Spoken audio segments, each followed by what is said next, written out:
Good Wednesday morning, everybody. January 3rd, 2024. Welcome back to Get Your Horns Up, brought to you by Elite Sports Memorabilia. I am Travis Gailey, joined as always by Orange Blood's own Aaron Little and Nash from Texas, who loves talking them horns. Boys, how you doing this morning? I'm actually getting a little bit of laughing because I'm finding out that my bold prediction that Connor Stallions was going to be at the game ended up coming true. Yeah, I did. I had that hunch. I was like, man, he's just going to show up as a fan. The chutzpah on that guy. I'm just saying. I saw that and I seen the tweet and I was like, oh man, I wonder how many of these we've actually hit. Like if we should actually go back and look at all of these. But that was a good call by you, Nash. Yeah, I'm going to tally it all up. Yeah, you should tally them up because that was definitely a good hit. I'm doing all right. It's still, this stuff it takes a while for this stuff to wear off. Like you're not going to be able to enjoy the national championship game, which is kind of a bummer. Like not going to be able to enjoy that at all. But there will be some NFL. So it's like it's like when Texas gets booted from Omaha and you just sit there and you're watching the rest of it. Like you're just like, screw this, man. You're looking at the bracket and you're looking at the time slots and you're like, Texas would be playing right now. Yeah. You just start like, especially like when Mississippi State, because it was just like, oh my God, if we had just escaped out of that game, man, we worked so hard. Heartbreaker. I think was that this same year. Yeah. Same year. So it was ironic that we came to that. And it's going to be, you're going to be comparing everything Washington does against Michigan. You're going to be thinking, Texas could do that. Texas could stop Blake Corum better than what Washington is doing. What'll suck is if Michael Penix just goes out there and just has an absolute just sucky game, like terrible, like throws like 4 picks, like just looks like a complete mortal, a mere mortal, and it's just like you just go, oh, you know what? That would be the most Texas thing to happen. It's an interesting matchup, and we're going to break it down Friday. We're going to do our picks on Friday. But it is an interesting matchup with you look at Michigan's pass rush and what they did against Alabama, which has a crappy offensive line, as opposed to Washington, which has a good line. And then can Washington stop Michigan's run? It's like if Sark went into this game with the same game plan that Harbaugh's probably going to put together, would it have paid off better for Texas? I don't know. At the end of the day, I don't think it's going to happen. I think Michael Penix is just going to have another baller day. I watched all 22 again, and that dude, he was next level. Talk about moves like Jagger, like that dude, like every single one of those offensive linemen, they need to write him a big old thank you, maybe a little $50,000 deposit into his bank account for that Joe Moore award. I mean, he is a large reason why the sack numbers were so low this year. Oh, absolutely. Absolutely. And we said that even before the game. He just gets the ball out so quickly. He knows where he's going. And it helps that he has 3 of the best wide receivers in college football, Doesn't hurt. Yeah, it was like I was very high on the Washington offense going into the game, but I just thought the Texas offense would be able to put up a couple more points. And after the game, I was just like, well, okay, Texas has a very good quarterback going into this game. Washington has a better quarterback. Texas has elite wide receivers going into this game, but okay, Washington has better wide receivers. Texas has a really good pass blocking offensive line, but Washington has a better pass blocking. It's all starting to click after the game. I'm like, all these areas where I was very confident about Texas after watching the game, it's like, well, Washington was just slightly better in all 3 of those main areas. So I guess it starts to make a little more sense now. But I mean, except I said, when we were doing our picks, I didn't think Washington could get to 40, and that turned out to be true. I just thought Texas could get to 40. Well, I mean, if you look at it, we had some fun, we had some ball security issues that kept us blue fumbles on the 20, what was that, the 25-yard line? We're having a real drive at the very least we get 3 points if he doesn't fumble the ball, and then that changes the complete end of the game because then we're looking at that Jordan Whittington. Okay, we're already in field goal range. Let's just get Burt Auburn set up for where do you like this thing, right? Let's kick a field goal and go to overtime. But I mean, that's shoulda, coulda, woulda. But I do think that what that's going to end up being is I'd hate to try and like pull a silver lining out of it or a moral story, but like hopefully this is one of those lessons for Blue and Baxter. I mean, Baxter hadn't fumbled the ball all year long. Jaden Blue, I mean, this is one of those examples of a running back. You always have to be holding that thing high and tight because you just never know. It doesn't have to be a defender. It could be your own teammate's butt. It is tough. I hate dissecting this Sugar Bowl again. I think everyone's kind of hungover from the game, emotional hangover from the game. No, I haven't really even started every play, just truthfully honest. So it's like, there's an emotional, just like, ugh, I get it. I definitely do. Hell, some of you may still be hungover physically too. I don't know. Hey, Bourbon Street, Bourbon Street on New Year's. Speaking of, the Specs chat line is up and running. Sam Man warning us about Penix's running ability. I'm giving all the credit to Major Alexander. I mean, like, I feel like there's a lot of people. A lot of people probably did say it, but he was definitely the. Sam Man was one. Sam Man was definitely one. Sam Man was one. Major might have been the loudest.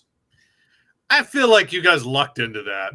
3 design carries that they hadn't done all year. You kind of lucked into it. Well, it was more of a zone read and just pulling the ball. Just so Zovi's in the house.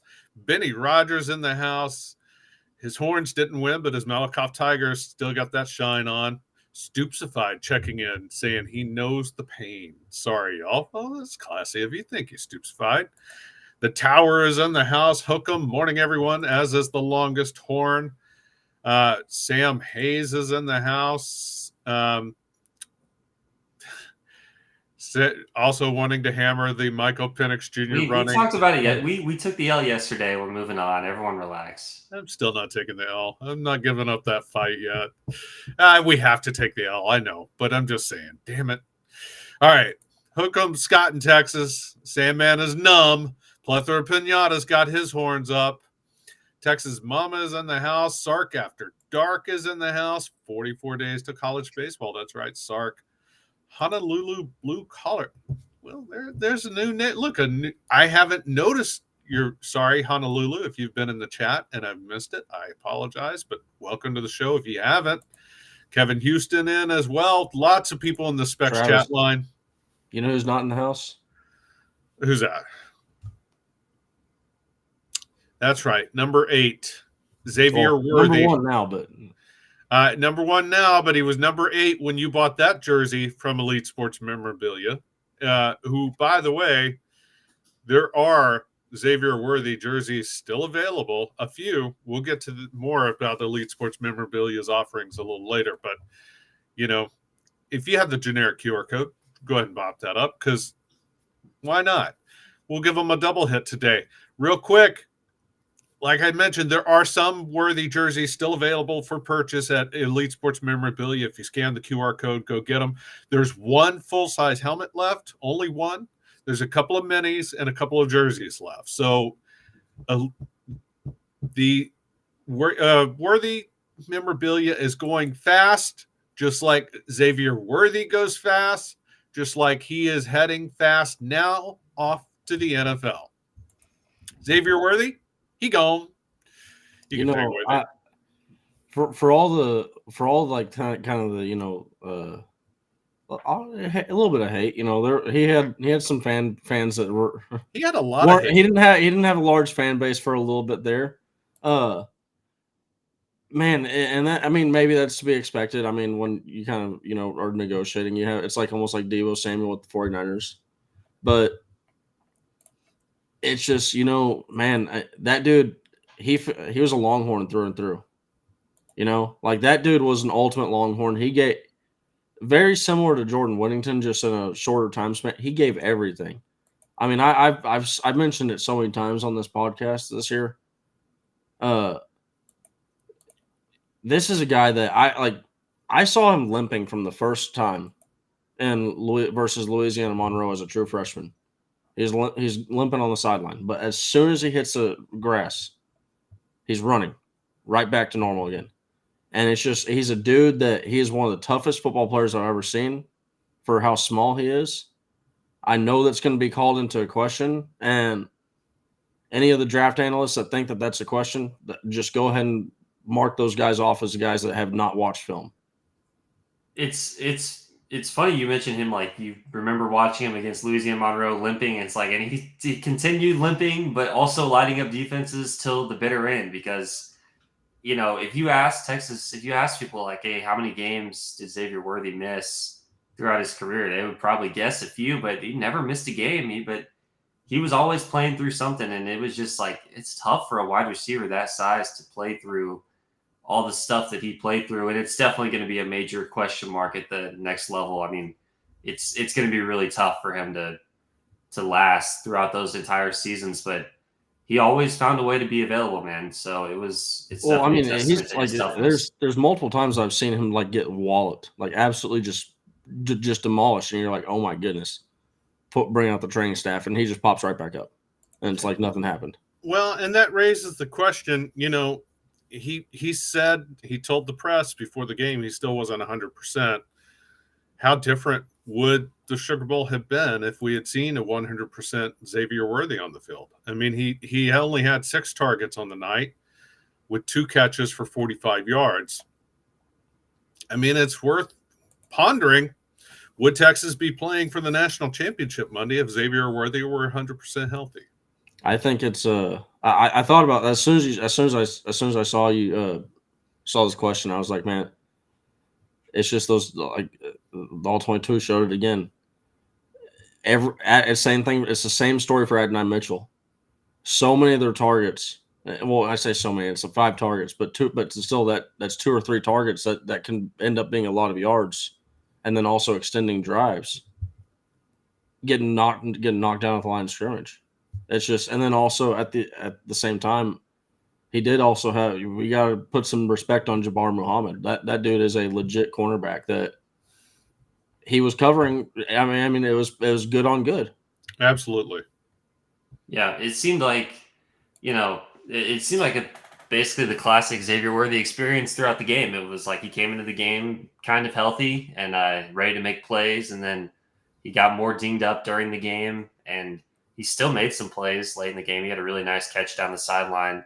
But then, you know, he was banged up at the end of the game. He wasn't back to return a critical punt.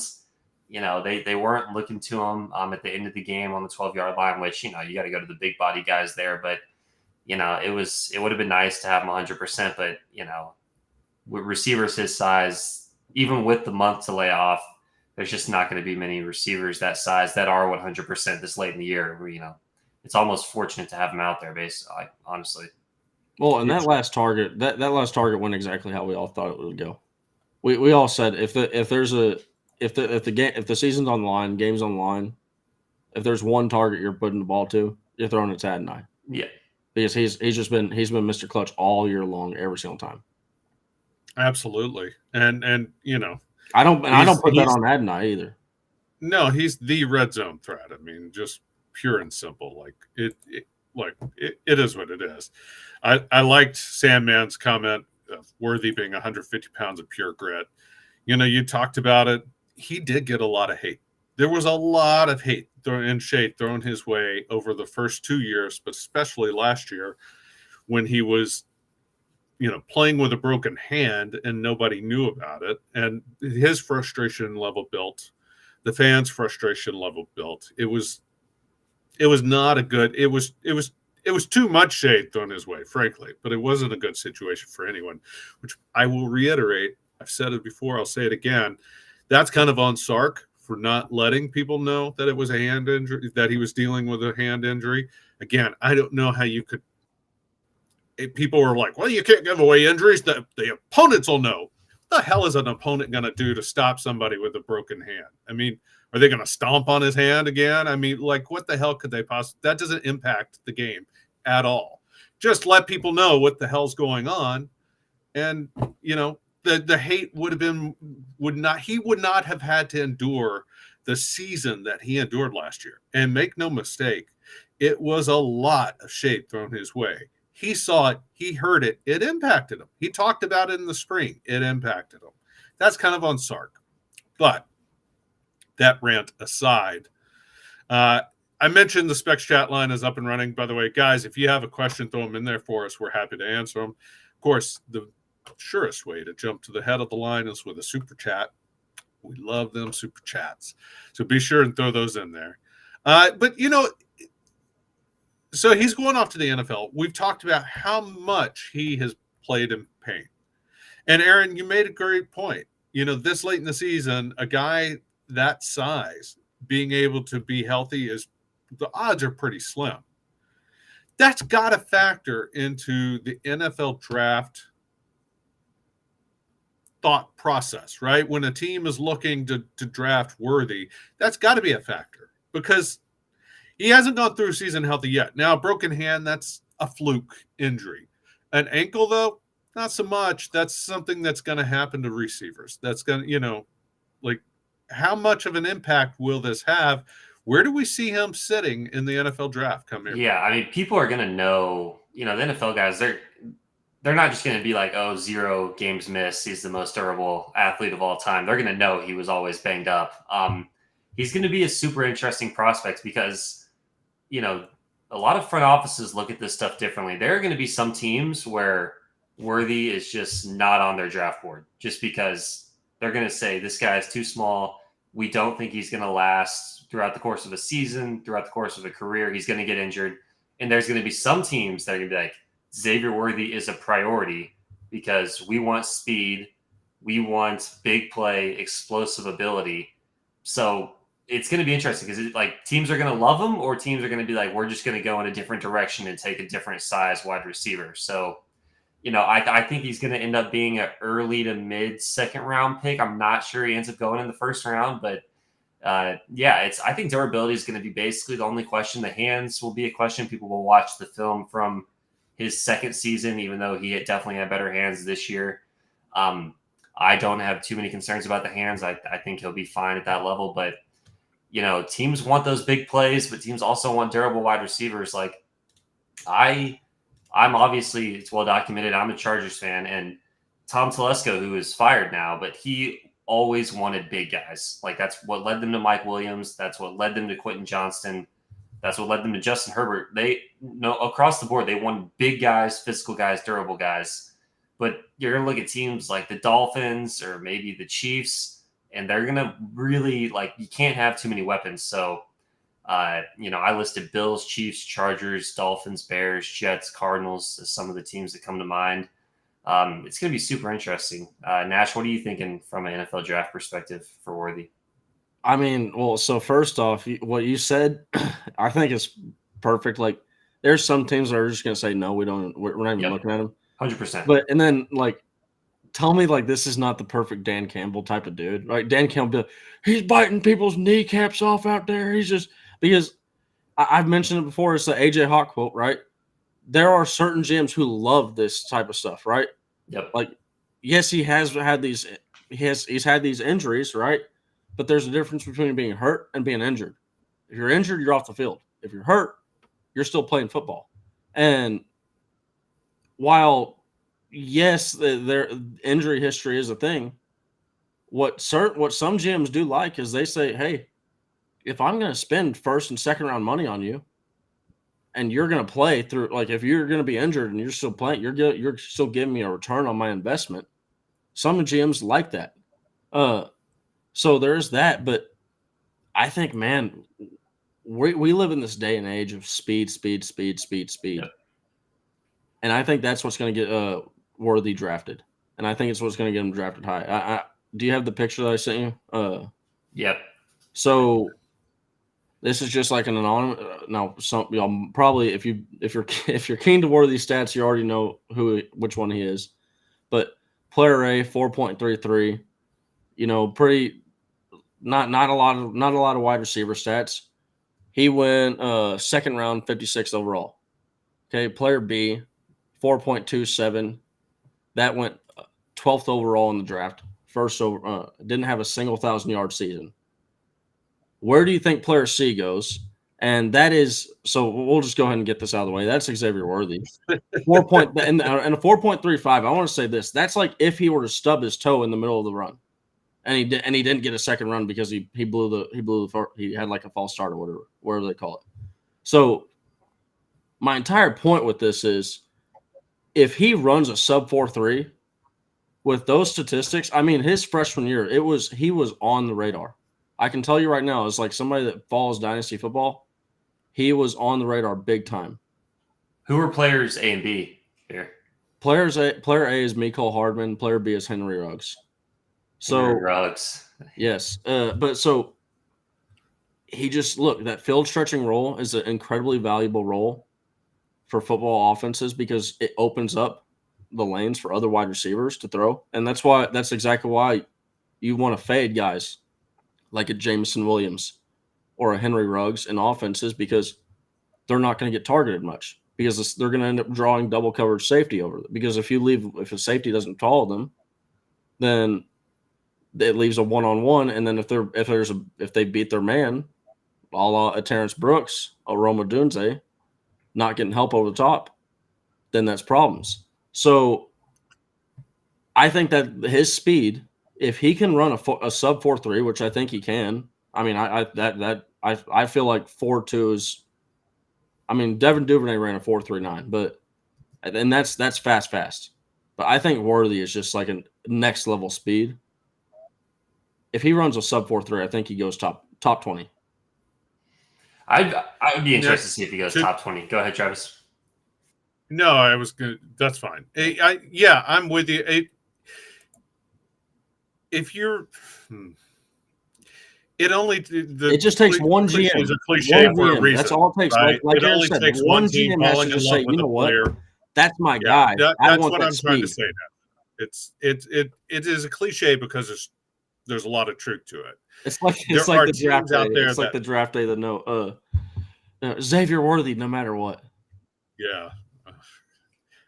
I'm not gonna. That's a crap movie, but I still watch it every year. I'd never watched it until like 6 months ago, and I was like, God. Oh, it's a crap movie. It is. It really is a dog crap movie. Well, if you're deprived of football, man, it's hey, it'll get you through. Come April, it'll get you through the dog days of July.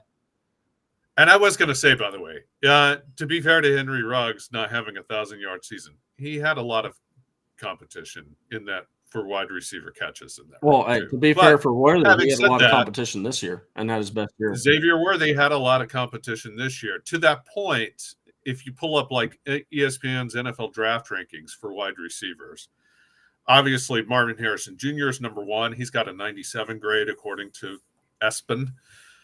Rome Odunze, Malik Neighbors, Keon Coleman, 5th on their board with a draft grade of 88 would be Adonai Mitchell. And then further down at 12th is Xavier Worthy with an overall grade of 83. So that kind of tells you, again, ESPN may value Worthy at 12th. Another team may value him much higher. But there are a lot of good wide receivers in this draft that he's going to be competing with for draft slots. And those kind of things matter, right? There's only 32, 33 draft spots in first-round picks. How many of those teams are taking wide receiver? And out of those receivers, how high can Worthy go? If I were a betting man, I don't think he goes first round. But we'll fall back on that cliche. If, for instance, the Las Vegas Raiders, who love speedy receivers, need someone to replace Henry Ruggs. Raiders are an option. I mean, if he goes first round, it'll be towards the end of the first round, you would think, which you look at the Bills, they need a wide receiver too. I mean, Gabe Davis, bless his heart, he's just out there doing cardio. The Chiefs need weapons big time. The Dolphins, I don't know if the Dolphins would do it in the first round, but I'm starting to talk myself into Worthy on the Dolphins because it would be the perfect offense for him because they love speed. The whole thing's revolved around speed. And they like tough guys who can go over the middle. How would he fit in with Tyreek Hill and Jalen? Yeah, Waddle? It would be. He would be exactly what I said earlier. He'd stretch the field and he'd open up the lanes for Jalen Waddle and Tyreek Hill. It would be more that they have nothing behind Tyreek Hill and Jalen Waddle right now. Like they have their third receiver. They don't have anything behind those guys. So it would be insurance for those two guys are banged up. Like talk about smaller guys that play through a lot of stuff. That's Tyreek Hill and that's Jalen Waddle. That's one way to tackle that problem is you just have a room full of those small, fast guys that play through injuries and just hope 2 of them are healthy every week. So And- I can see that, honestly. Well, and here's the other deal too. You could even take it a step further and just go, you know what? Maybe you roll the dice and you say, hey, maybe we get a Tyreek Hill 2.0 out of Xavier Worthy. Like maybe he is that level of dude, right? And then as Tyreek Hill is exiting the door, here you have a young version of him coming right back in. That's what I'm kind of envisioning. He would be terrifying in that offense. Really, you also add a Kyle Shanahan, man. the most. I think defensive coordinators would have nightmares if he ends up on one of those two teams. Yeah. It would be fun. He's going to be a fun player to watch. You guys talk about, fantasy, especially draft, keeper leagues, dynasty leagues. Given the injury concerns, I'm not sure I would go too high on someone who's. Hold on. He's a 1 year dude. No, I got another example for you. I'm so glad that you just said the injury concerns, because what about John Ross, who goes number 9 overall in the NFL draft? Freshman year had 208 yards, 371 yards his sophomore year. Injured, doesn't even play his junior year. Comes back and plays his redshirt junior year, 1,150 yards, and goes he runs it because he runs a 4.22. I'm just telling you. But what's he done in the NFL? Not a damn thing. But we're not talking about that. That's we're talking about getting drafted. No, we're talking about simply getting drafted. And I'm telling you right now, if you have run ever since 20, I'm talking about in the modern day of the NFL draft. I had moved on to saying if you're into fantasy, if you're into dynasty, this is not somebody that I would be picking. Oh yeah, no, yeah, that's what I was saying earlier. Like it's like John Ross, Henry Ruggs, Jamison Williams. If you go and you look at all these fast wide receivers, they don't. Tyreek Hill is almost he's an exception to the rule. Yeah, exactly, and so that's why I'm saying it's not someone. You can fall in love with the Longhorn player. That's great. I understand that. It's just not somebody. And if I were an NFL GM, it's probably wouldn't be high on. I'm just saying if he runs sub 4.3, he's going first round. He's going high. I agree with that. But and if you know of a specific way that you're going to use him, like Aaron mentioned, the Dolphins, they know how they're going to use somebody like that, right? Feels like the Raiders draft guys like that, and they don't really have a good plan for how they fit into what they want to do. Raiders don't have a good plan for anything that they want to do. They don't. That's true, which is why the Raiders are who they are. And no, shy guy, I'm not shy goth guy. I'm not mad. Sorry if that's how I'm coming across. No, but Worthy, if he's in the right system, he can kill it in the NFL. If he is paired with the right coach and playing for the right type of offense, he's going to do great. If he gets in the wrong situation, it could be a tough NFL career for him. That's but that's true of almost anyone. I think he's going to be. I think he's going to be a valuable player when he's on the field. I just like we all play fantasy football. Everyone plays fantasy. Like you got those guys, and they always have the red questionable tag next to him.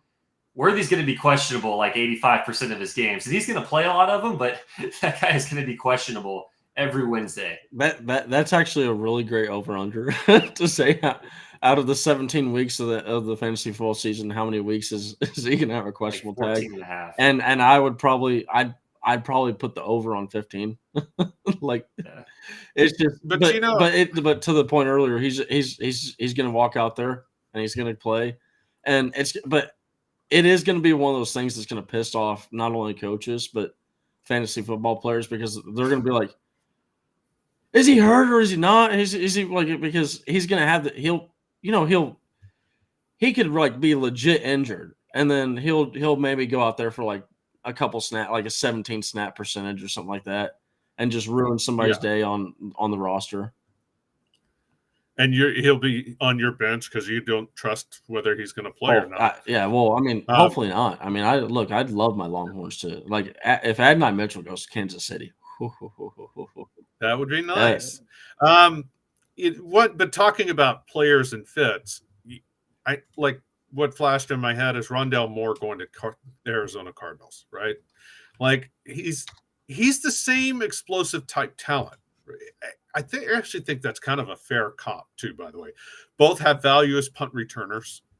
Both have elite speed. Both are slight in build, to put it kindly.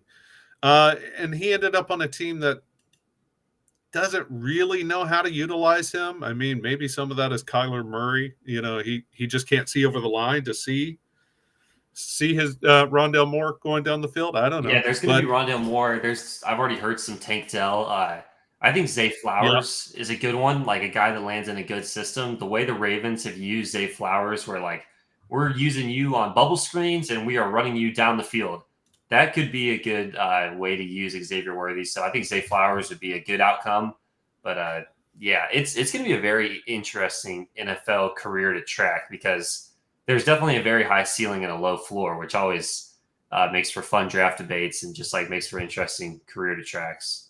So now I'm realizing why for those that were wondering why Aaron had a little bit of like, oh no, I don't want that. For Adonai Mitchell to Kansas City, it might have something to do with Kansas City being in the same division. I don't want those guys. In the same division as the Chargers. But yeah, I feel like the dream scenario is for Worthy to go to the 49ers.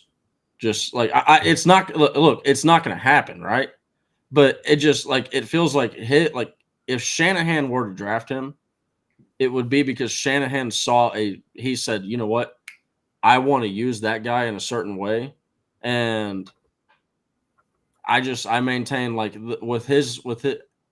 he manipulates the defenses with motions a lot like Sark. And it's just a guy like Worthy. That could be a very scary guy for if Shanahan has a plan for him to use. He could be good there, but when I think about Shanahan's guys, they tend to be stockier, a little sturdier. You know, I'm not sure he goes for the really high twitch, low girth. That the 49ers would surprise me. I agree with that. He could end up on the Chargers. I mean, if he falls to the second round and is available with their second round pick, they've got a new GM. Telesco would have never taken him, but new GM might. I mean, the Chargers, literally, he's a perfect fit for the Chargers. They need speed, field stretching, playmaking ability. So that could happen. Said the Chargers fit. I would take him. I'm just saying, like he fits in really nicely. Well, no, I'm just saying, like it is. He would look good at powder blue. This isn't just being like, oh, Chargers guy wants Texas player on his team. Like they need receivers. It's like the number one need on the team is wide receivers. That can make plays. I'm just teasing you. By the way, guys, we mentioned the Specs chat line. If you are still emotionally hungover, you need just a little comfort, liquid adult courage comfort. There's only one place to go, right? That's Specs. It's a Texas company. There's locations all over the state. You can find one probably around the corner from you. Or you could take the lazy way out, which I'm all about. Check out the Specs online or Specs app and just have it delivered. No matter what you're needing, Specs same-day delivery can save the day with our Specs app or online shopping. From world-class wines to hard-to-find spirits and craft beers to gourmet foods, delicious snacks, and spectacular sweets. It's Specs. Cheers to savings. Do you call it liquid comfort? It's a new one. Yeah. I don't know. Just popped into my head. It's not a saying. It's not a legit saying, I should say. But, you know. Well, there is it's close to a legit saying. Liquid courage, but I'm talking about comforting, soothing after if you've got the emotional pain of the Sugar Bowl loss, you can need some just like comforting, soothing, just like cuddling a bottle on the couch. Got a bottle of Evan Williams tucked in your arm, tears flowing down your cheeks at night. Yeah, if that's the case, I advise you put it down. Don't go to Specs. You need to move on. But, if you just want a beer at night or something, that's fine. Speaking of moving on, we said Worthy's moving on. He's leaving a big hole in the wide receiver room. One, John Tay Cook. What's his real name, Nash? Oh, it's not. Never mind. I was thinking of Trey Wisner. Trey's the one that you always... Quintravious. Yeah. No, Quintravian. How are we going to extend Jonte? But you know what? Trey Wisner's gear is also available at Elite Sports Memorabilia, as is though Jonte Cook. Jonte Cook has signed with ESM. His pre-orders are available right now. Scan the QR code. Go check it out. You can pre-order jerseys, helmets, Funko, big mini helmets, full-size helmets, whatever you want. Plus, we've talked about this before with the other pre-orders. When you do that, you have the ability to actually get an inscription done. It's not just an autograph. You can get, for instance, if you wanted to send a Jonte Cook autographed jersey to Xavier Worthy, you could have him sign it. Good luck in the NFL, Zay. Thanks for paving the way, Jonte. You could have that done. That's something you could do. Or if you wanted, to get something to yourself, that's fine. Go check out the Jonte Cook pre-order. Now's the time to jump on that. While we're mentioning guys who are moving on to the NFL, we think Jatavian Sanders is going to be gone as well. There are only 5 JT Sanders jerseys left. They are going for $100 each, and that includes shipping. That's a hell of a deal right there. 5 JT Sanders jerseys left, $100 including shipping. And if you wanted Jalen Ford, who's also an ESM family member, SOL. They're gone. They're gone. Everyone has already bought Jalen Ford gear that was available to buy. So go check out ESM. There's a lot of great gear available and beyond just Jonte Cook. But do yourself a favor. Do the players a favor because these are NIL deals. They help the players out. And, of course, it helps the show out because ESM is the title sponsor for Get Your Horns Up. Speaking of Jonte Cook, Orange Bloods reported in the war rooms leading up to the Sugar Bowl that Jonte Cook, the building, the coaches, the players are excited about what Jonte Cook brings to this offense. They believe he is ready to explode onto the scene and be a star. All he needs are the snaps. Those snaps just became available with Worthy doing what we all expected him to do, which is declare for the NFL draft. So the wide receiver room is kind of wide open now. We've got Jordan Whittington is gone because he can't stay any longer. They just won't let him. No matter, I'm sure if we could give Whittington another year, he may actually do it. I don't know. He loves Bevo that much. And you're muted. No, sure, I'm mute. Yeah. Wow. But he loves him some Bevo. He loves. Yeah, that's literally what I just said. I was about to say, no matter how much he loves to serenade Bevo.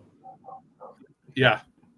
But they're not going to let him stay. He's got to go to the NFL because be free. They're not going to let him. Be free, my child. Xavier Worthy gone. Adonai Mitchell's got a decision to make. I think he's gone. When your name gets consistently mentioned with the Kansas City Chiefs, it's probably as much as Aaron wants to grimace at that. I think that that's a pretty tempting place to potentially go. It should be noted, by the way, if you look over Nash's left shoulder, you'll see a number 5A Mitchell jersey, which also came from ESM. Just saying, as sitting right next to the Anthony Hill Jr. jersey. Tavondre Sweat. Sitting over Jonathan Brooks jersey. I hate to cover up the Jonathan Brooks jersey. I got to wait. You got to get that one. Got to wait for some frames to come in. Jonathan Brooks is probably gone too, but we're talking wide receiver room right now. Again, Worthy gone, Whittington gone, Mitchell likely gone, probably should go. If we're being honest, if you've got a chance to go in the first round, you need to go, Well, he's also got a kid too, so like there's things that are bigger than. Exactly. He's got a family to support. Go do you, man. Yeah, I don't think you're a Longhorn for life, Yeah. Jatavian Sanders has got a decision to make. He said before the Sugar Bowl, if everything went right, he would move on. It didn't. He had a good game. He had a much better game than I expected, actually. I really kind of thought he might be more limited. I thought they might go to the receivers more than they went to the tight end. He had a great game, but they didn't get the trophy, which I think does mean something to him. I don't know if JT Sanders is going to go or not. I would lean towards he's going. And if he does, he's not a wide receiver, but that's all of the leading pass catching threats in the Texas backfield are gone for next year, creating holes for a lot of playing time. We mentioned Jonte Cook. Matthew Golden, the transfer receiver from Houston, steps right into the starting lineup, steps right in as the starting punt returner, which was Xavier Worthy's role. He was huge at that. That is a big, big, big get for Texas to fill that role. He's another one, by the way, just fast. Aaron Butler is a new signee. Ryan Wingo, the 5-star signee out of St. Louis. Ryan Niblett has done some good things this year, behind the scenes practicing. DeAndre Moore got a lot more run in the spring and even during the season than I kind of thought he would. There's a lot of competition for snaps coming in. Outside of the obvious, and we're just going to list Jonte Cook as the obvious. That's the one everyone is the most excited to watch play. Well, and Ryan Wingo. Well, I was going to say outside of Cook, who are you most excited to watch? I guess it's Wingo for you. Well, I feel like that's probably an obvious one. Because you mentioned how many targets are going away. This is we're losing 80, like total team wide. We're losing 8. If we have Xavier Worthy, Adonai Mitchell, Jatavian Sanders, and Jonathan Brooks all to clear, that's 83.3% of our team targets. Like, that is massive amounts of targets going away. And honestly, the guy that I would be the most interested to watch would probably be a little bit of an underrated guy. And I'm really rooting on this dude because he seems like he has everything right up here. Is DeAndre Moore. Dude, like he's gotten on the field at time early, like pretty early on, like when they needed him in special teams, but just everything. Like, if you've watched the Third and Longhorn, I love that podcast that they have. But they interviewed him, and man, it was just like every single thing off the field, he's approaching the right way, and typically with those guys, they tend to approach the things on the field the right way. And whether it's just practice or whatever, he's a guy that no matter what happens, I'm really rooting on the guy. So that's a guy that I'll be really interested to watch. And he's also really fast.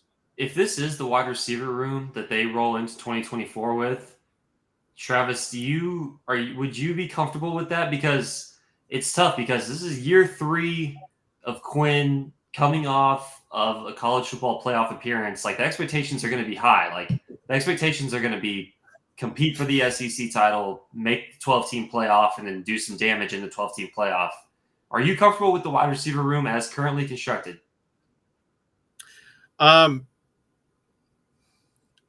First off, let me also add that the chat is correct. Parker Livingston's also coming in. He's going to have a following. He's going to have people that love him. I think there's room for another portal addition. I think there's room for one more experienced guy to step in. But I also kind of think there's a little bit like, look, there was a lot of hand-wringing last year over the loss of Bijan Robinson and Roschon Johnson. What is Texas going to do at running back? And we were all on the Jonathan Brooks train, right? I think Jonte Cook has the potential to step up like JB did. And Mike, you would like to see more experienced depth. But I think Matthew Golden, Jonte Cook, and someone like Ryan Wingo or whoever else steps up into that role, that's a pretty powerful, explosive combination of receivers. I think they can do damage if they get on the same page with Quinn Ewers, who hasn't officially declared he's coming back, but I'm still betting he will. If they all get on the same page, if they get their timing down, that's what I mean by same page. Yeah, absolutely, I'm comfortable with that wide receiver room. You're talking about they're going to have plenty of – Quinn should have time to throw the ball.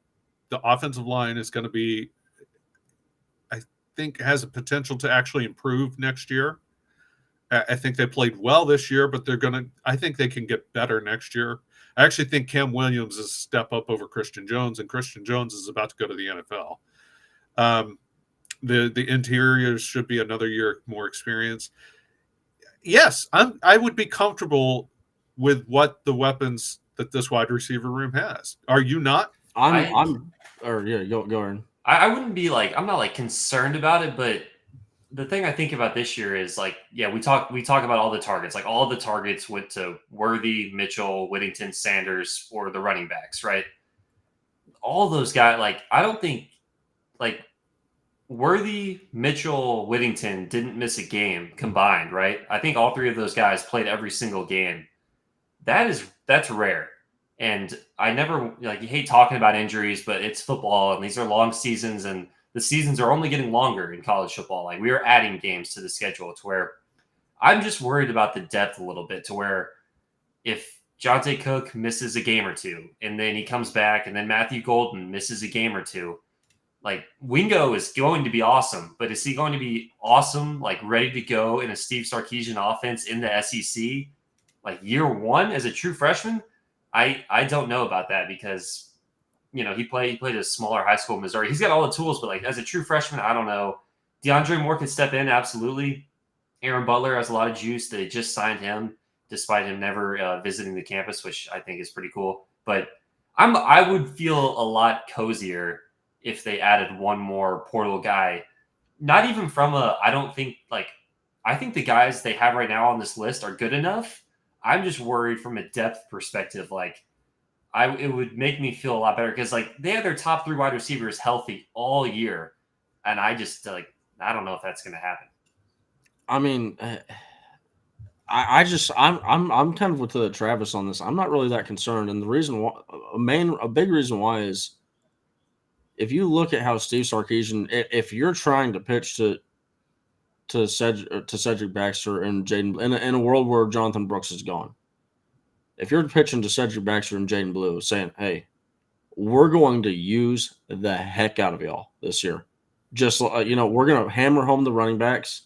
And because, I mean, let's be honest, Adonai Mitchell, Xavier Worthy, and Jatavian Sanders could have been used a lot more, right? They were probably underused this year. Now, I mean, it's 113 targets for Xavier Worthy. Probably sounds crazy to say that's underused, but I mean, that's a guy that could have had more. It's just to the point about Xavier Worthy. He had 103 targets his freshman year. This is been the biggest assets for Steve Sarkisian as a recruiter. Is he plays if you're good young, he does not care. Anthony Hill, he's going to play you, right? Malik Muhammad. Derek Williams Jr., right? If you're early, you're going to play. So, and wide receiver, this is one of these positions where you can. I mean, it's like there is a lot to have to say about the technique and all the route running. There's a lot of technical aspects of it, but when it comes down to the meat and potatoes of it, it's good. Do you get open and do you catch football?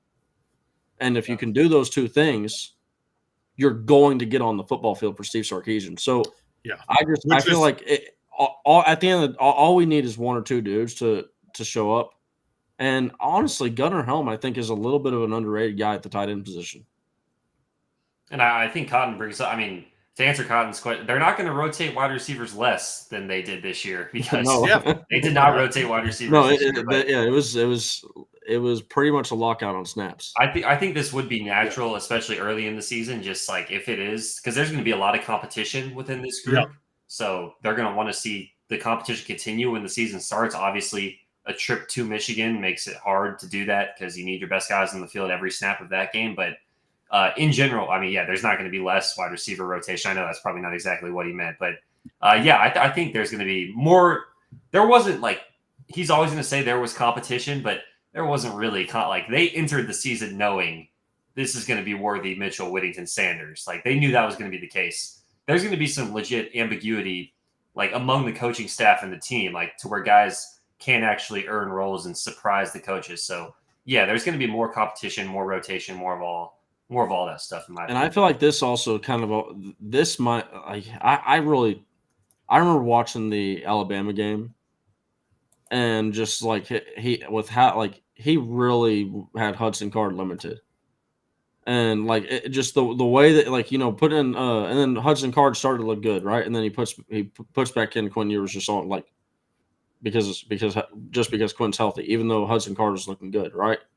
Now, Quinn Ewers did leave that taste of the Alabama game in the mouth, and Stark seeing all the stuff behind the scenes, but it really felt like he was saying, you know what, like Oklahoma State, I'm come hell or high water, I'm going to leave Quinn in there, and I'm going to let him get experience to go, because this next year, right? This year, for the same reasons I thought this year was going to be, this was the year. I mean, this roster was setting up for this year to make a run, and I felt like there's a little bit of an aspect of trying to get Quinn experience. I feel like getting these young wide receivers, I almost feel like bringing in another portal wide receiver to try and just take snaps away.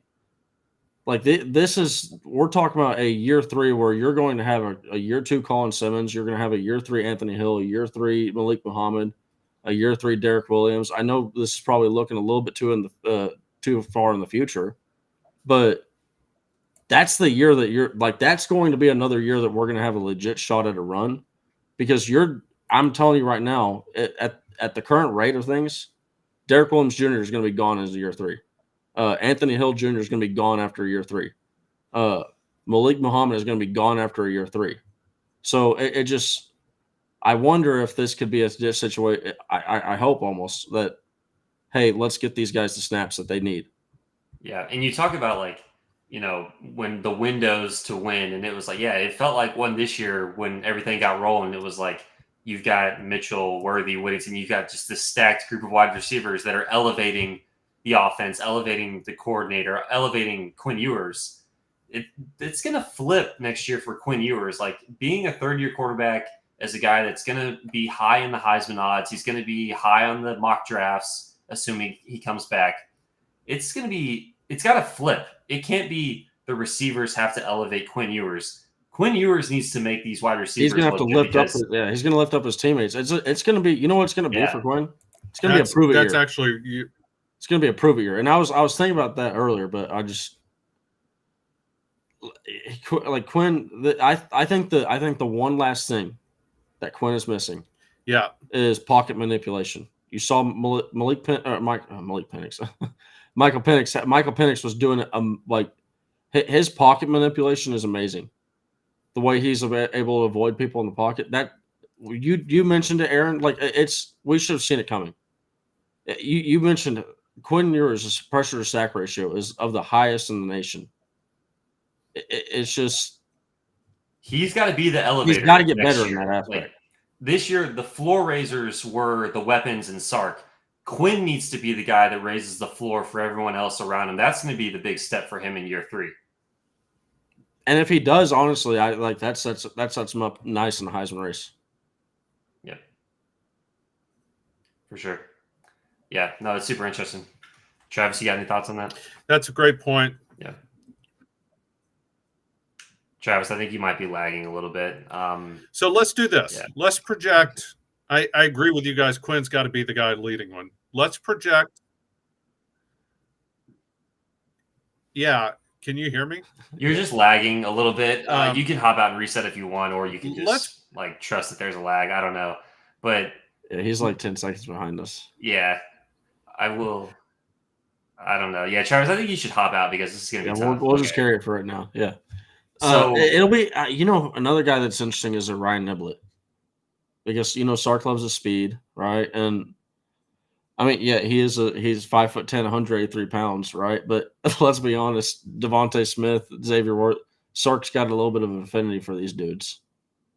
Yeah. No, I mean, it would be nice, like one of the redshirt guys or one of the freshmen. I mean, we didn't talk too much about Aaron Butler, but he was another guy everyone was saying West Coast Xavier Worthy, West Coast Xavier Worthy. So there's Xavier Worthy comps everywhere. That's not going to happen for any of these guys in year 1, or probably not even in their career, because we're talking about like the third best wide receiver ever to play at Texas. But yeah, it's going to be interesting. But all right, Travis, you better now? You got us? Yeah, I hope so. What if we had Nair come back? Like, that's also one of those things that's like so questionable. It's like, because the snaps are finally probably going to be potentially like, hey, if there's ever a time that you're going to be able to get the snaps here, 2024 is the year. And unfortunately, he gone. No, yeah, he gone. let's do this. Let's throw out who we think our 3 starting receivers are next year. That's tough. I mean, Golden and Cook seem like they would be Locked in. very safe bets if the season started soon. I don't know. I mean, is it probably DeAndre Moore would be the favorite? I think penciling in Wingo as a starter is a stretch. And I love Wingo as a prospect, but I don't know. Guys who are 6'2", 195 and run like Ryan Wingo does Don't grow on roll trees around very often. I think I'm expecting it to be Golden, Cook, and Wingo, actually. And to Cotton's point, I do think we'll see a little more rotation. Not a ton more, but I do think we'll see, Ryan Neblett, DeAndre Moore, Parker Livingstone, those kind of guys rotate in just a little more because Sark's not going to be working with the experienced wide receivers like he has now.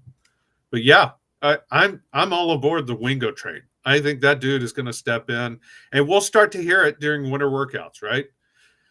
Once they start working out, as they start to build up towards spring, we should start to hear whether he's the dude or not. Like, it happened instantly with Worthy. As soon as he got on campus, everyone was talking about, oh no, that guy's legit. He's going to be starting. He's going to be, instantly Worthy was the guy. I think we're going to hear that with Wingo. If it seems like Wingo is instantly a guy, and then like all the Jonte Cook stuff, which we definitely believe to be true, that like everyone thinks he's going to be a stud next year. If Wingo and Cook are just like an electric pairing right off the bat, that is going to raise the excitement level, not only for next year, but then like you bring in Arch whenever Arch comes in to those guys that seem like they'd already be solidified. That would be pretty exciting stuff. I mean, I think my 3 wide receivers are going to be probably Golden, Jonte, and I'm not going to cop out, but it's going to be either Niblett or not Niblett. It's either going to be DeAndre Moore or Ryan Wingo. I think it's going to be Ryan Wingo. Like, I do agree with Travis. That's one of those things that the talent's just going to win out.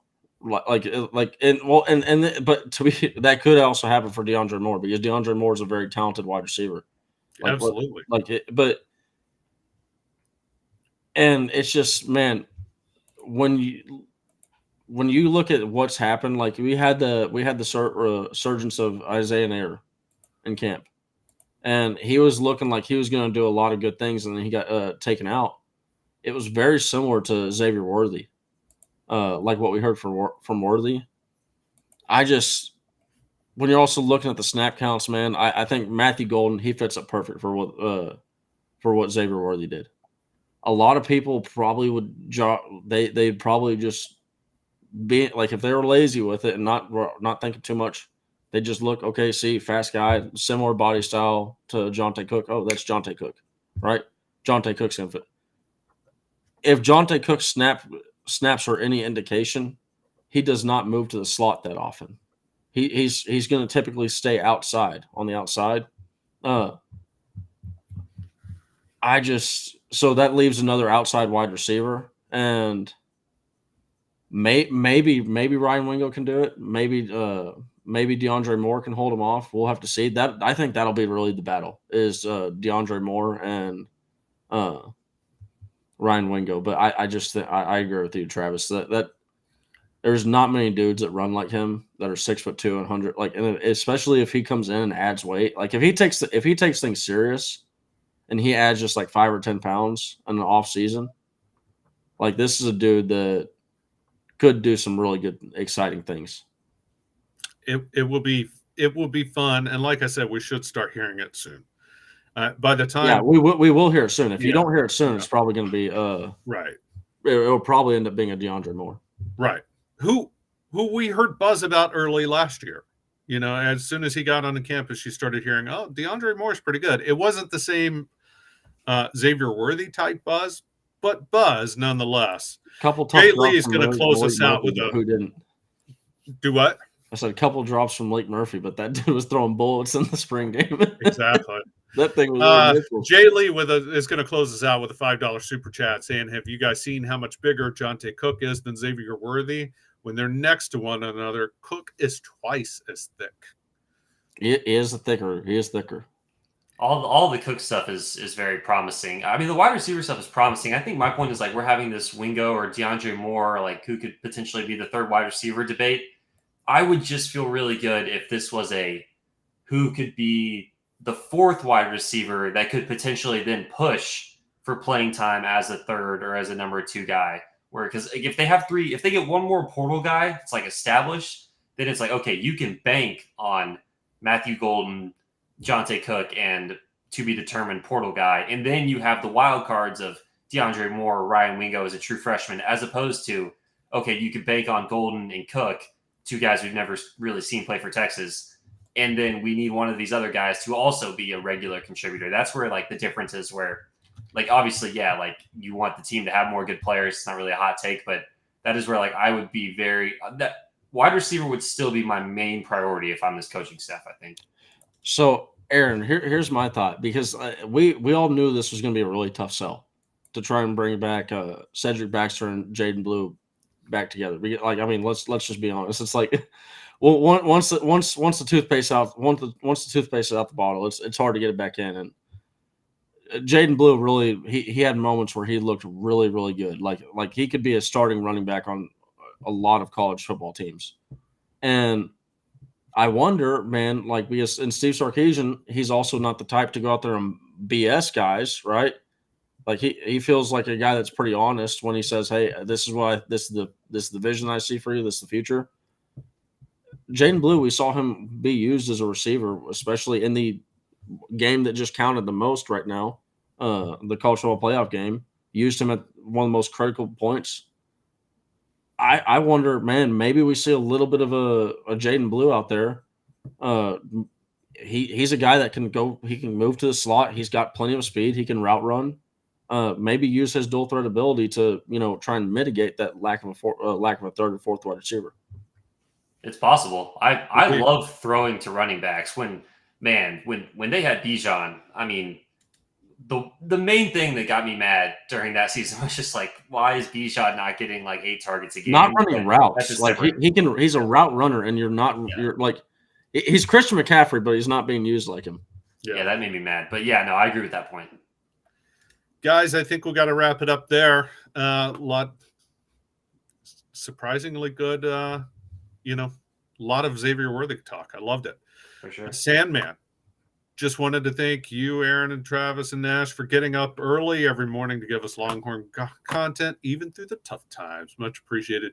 No, Sandman, the appreciation is all ours. We thank you guys for getting up every morning and watching, or if you're watching on tape delay, we appreciate that too, obviously. Yeah, there's a lot of people that are out here every single morning. Exactly. And we appreciate each and every one of you. No lie. Honest to God, we appreciate each and every one of you, genuinely from the bottom of my hearts, all of our hearts. We appreciate you.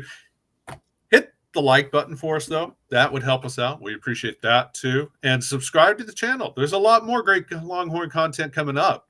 Onwards Old-Fashioned Sports Show is coming up next, followed by House Divided with Jeff Ketchum and Chad Hastings, and, of course, Football with Friends with Alex Dunlap. And it's Wednesday. That means OB Outsiders. No more Survivor, but OB Outsiders. So nothing to compete against watching OB Outsiders. That's what that means. We appreciate it, guys. Thank you so much. For Nash, who loves them horns and loves talking about them. For Aaron from Orange Bloods and me, Travis Gailey, we hope you have a fantastic